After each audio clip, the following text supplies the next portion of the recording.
Science is constantly evolving. New discoveries and the human interpretation of discoveries requires us to continually examine and re-examine all of our assumptions and definitions. To demonstrate this, we're going to explore the way the definition of a planet has evolved over time.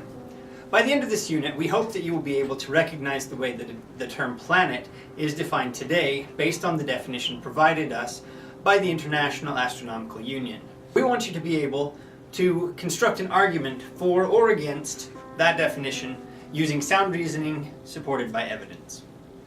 To start with, we should discuss where the term planet came from.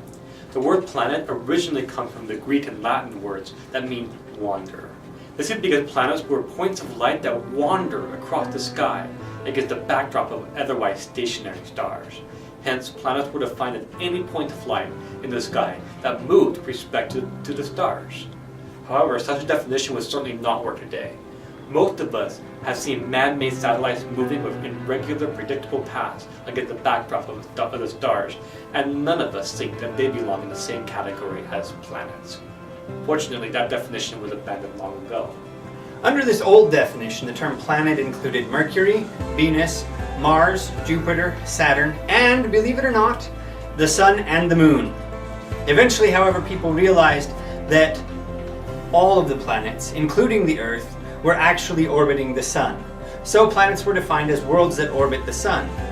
Uranus and Neptune were eventually discovered in 1781 and in 1846 respectively, which didn't pose a problem since they fit the general definition. There were some questions raised when Ceres was discovered in 1801 though. It was round, but quite small compared to the Moon. It was eventually decided that Ceres would be considered a very large asteroid instead, the queen of the asteroids, so to speak.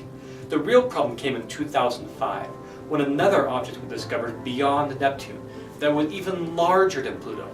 Named Eris, this celestial body even had its own moon. People quickly called it the 10th planet.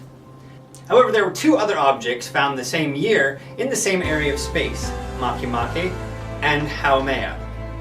Scientists began to wonder if there wasn't a whole belt of small, round, Pluto-sized objects out beyond Neptune, in what they began calling the Kuiper Belt. Soon enough, they found dozens and dozens of objects out there. So, were Eris, Makemake, Haumea, and others planets? If Pluto was, certainly they were too. Nobody could agree. So in 2006, the International Astronomical Union met and discussed the issue. The debate was complex. But here's what they decided. A planet was any object that 1 orbits the Sun, and 2 is large enough that its own gravity makes it round, and 3 which has cleared the neighborhood of its orbit around the Sun. A dwarf planet, in contrast, was any object that 1 orbits the Sun, and 2 is large enough that its own gravity makes it round, but which hasn't cleared the neighborhood of its orbit. In other words, Pluto is round, and it orbits the Sun, but it hasn't cleared the neighborhood of its orbit. Other similarly sized objects share its orbit.